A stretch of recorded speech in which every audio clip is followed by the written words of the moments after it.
Let's start with the basics. The decision to turn this into a show and the challenges of turning this into a show. The challenge is... Tell them. No, sure. Getting anything made is a challenge, I'm sure. All right, first of all, getting a green light's a challenge. I've always loved this project. It's one of my favorite films of all time. I saw it's one of the reasons I wanted to be a storyteller. And when I first saw Nicholas Meyer's movie, it had the very sort of meta, sensibility, which is part of my became my sensibility. I just sort of, I think he's a genius for that, and I wanted, and it was in their library, it was in Warner Brothers library, and I thought about it, toying with it, well, let's turn it into, let's do a remake. I'm like, I'm not the remaker. I don't want to do a remake. And so then I thought about it as a TV series so that you could go further. And we live in the age where you can do limited series. We live in the age where we can do Netflix shows, where you can binge watch a serialized show, and you could take this movie and expand upon it. Like, he really, the Time to Time really deals with a time machine and just one aspect of that novel. But what happened to, The Island of Dr. Moreau and The Invisible Man and The War of the Worlds and all those other great classics that H.G. Wells was going to write? And I thought, what a great stepping off point if we could take Jack the Ripper, and he gets lost in New York City, modern day New York City, H.G. Wells on his tail, and then build the mythology from there. And then we can have a mashup of H.G. Wells' greatest hits. We're going to start to meet characters in the coming episodes that are going to start. Oh wait, is that Dr. Moreau? Wait, is that the Invisible Man? It may not be invisible, but what I love about H.G. Wells is he took. He was trying to sort of show the good and bad in humanity as it related to science and technology. And I think we're in a really important time right now. I mean, this is a very important time, or is it like a very weird time? And so we have all this technology. It's both good and bad. And I think that's what so it's a very timely sensibility. I mean, one of the most profound moments is when if you've seen the pilot, is when HG's sitting there watching the news. Yeah. And he sees, he believed in utopia. He believed in a society that was going to perfect itself, and he thought there would be no war, and there'd be no famine, and there'd be no disease, and that everyone would, be living together as brothers and sisters in sweet harmony. That was his dream for the future, and he knew technology would bring that.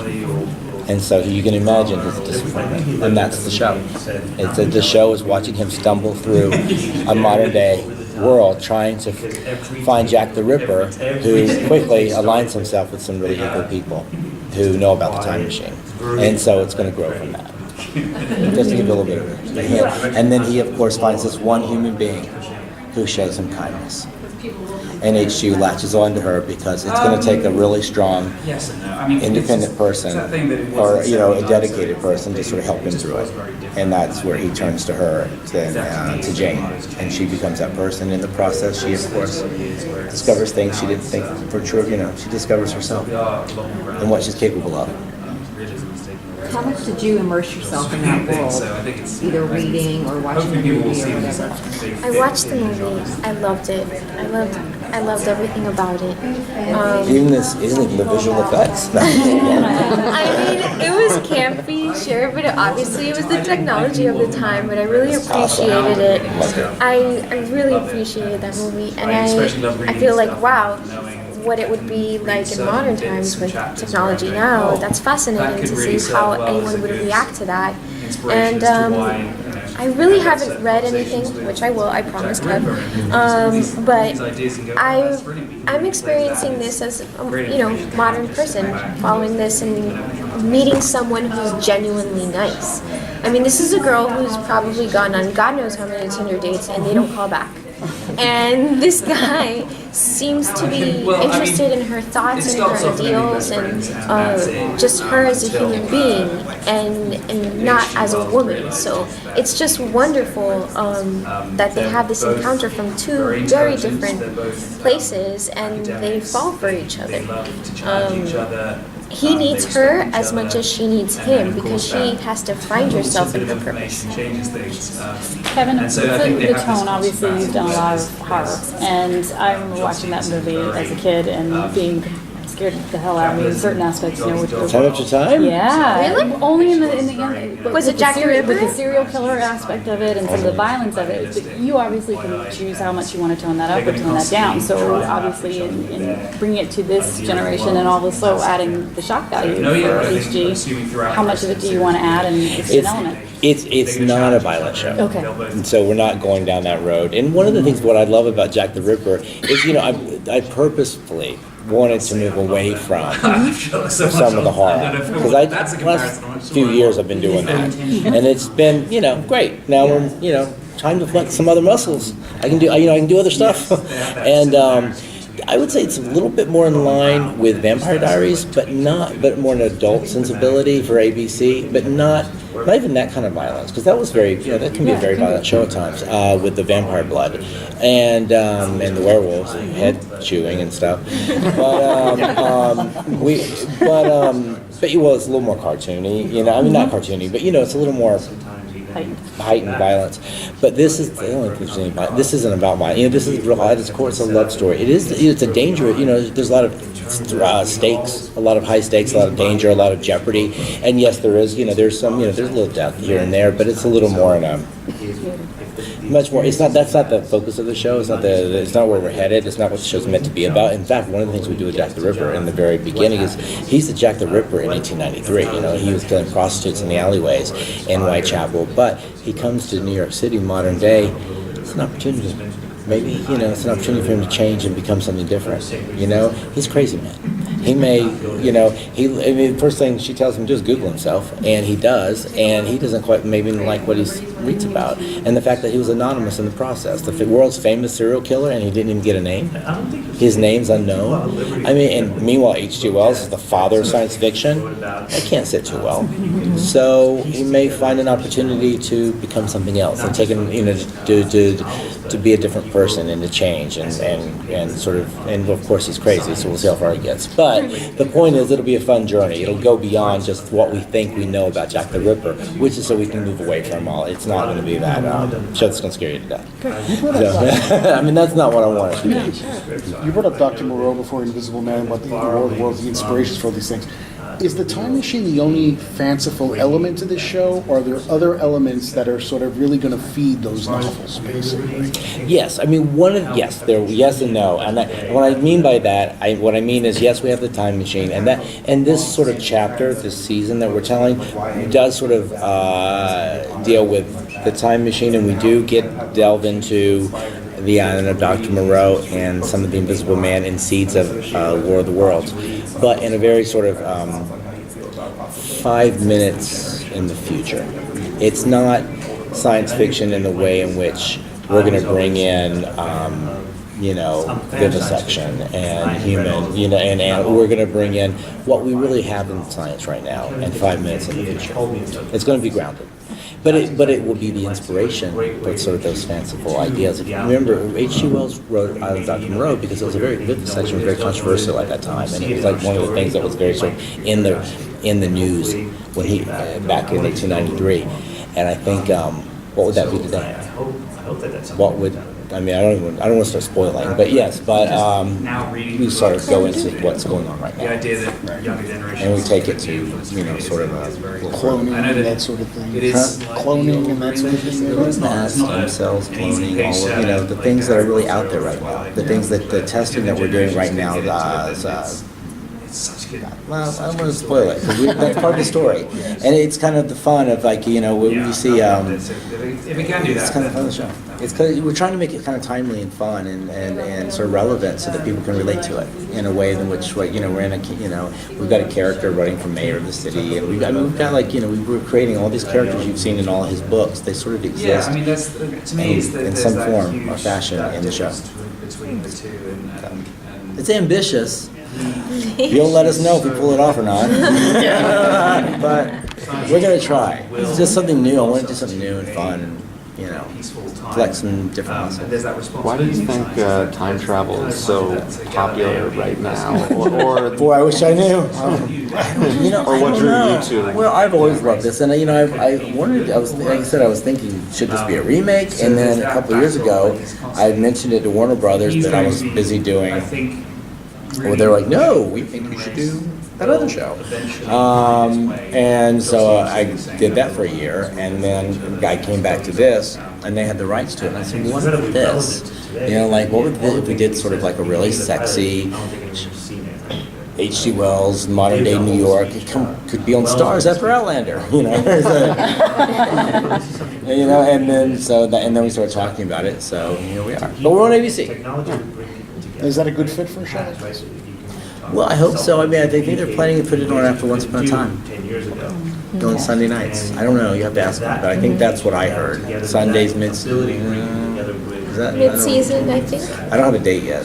You don't know us. I don't know. I don't We'll know find the- out together. Well, yeah, we'll find out together. And also, what does mid-season mean? Does it mean January or does it mean March? Sometimes it means November.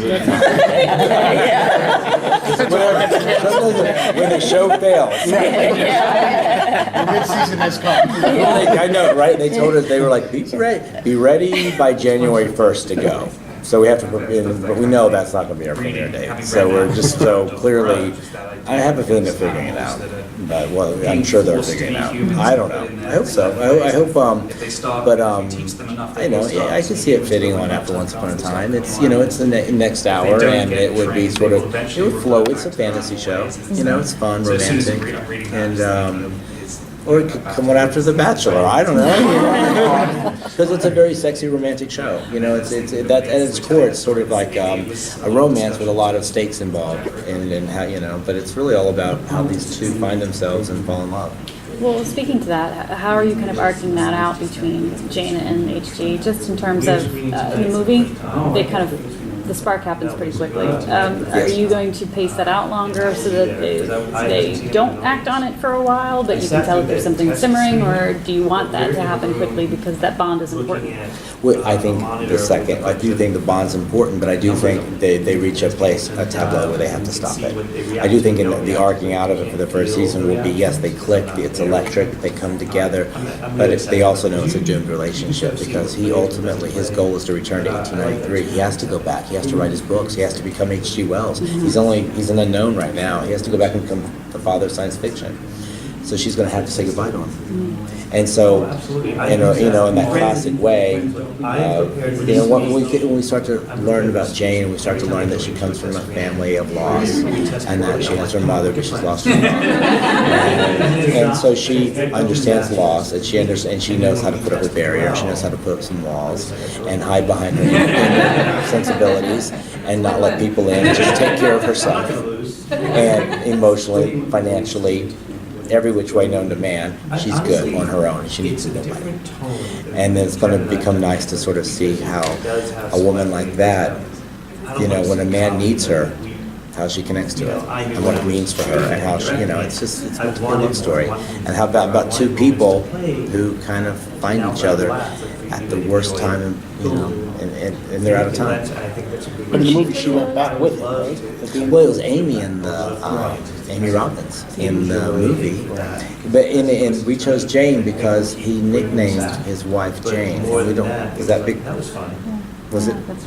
Was it because she went back with him, or was it because she stayed in present day, and it was his only way to remember her? Just by trusting. And there's your in game. And there will be the final episode of the series. We know, we can go with that headline. The final episode. Which will it be? Spoiler alert. Well, you don't know. You have to watch. And so we sort of, I mean, that was by design, to set that up so that we would have sort of that love story that we could play all the way till the very, very last episode. But, I mean, but you know, we're hearing about this love story, but what kind of conflict do they have? Like, what, you know, things never go smoothly or whatever. Well, I'd say, I think the first and foremost for the season one, it's going to be about his only goal is to get Jack the Ripper and stop what has been put in motion.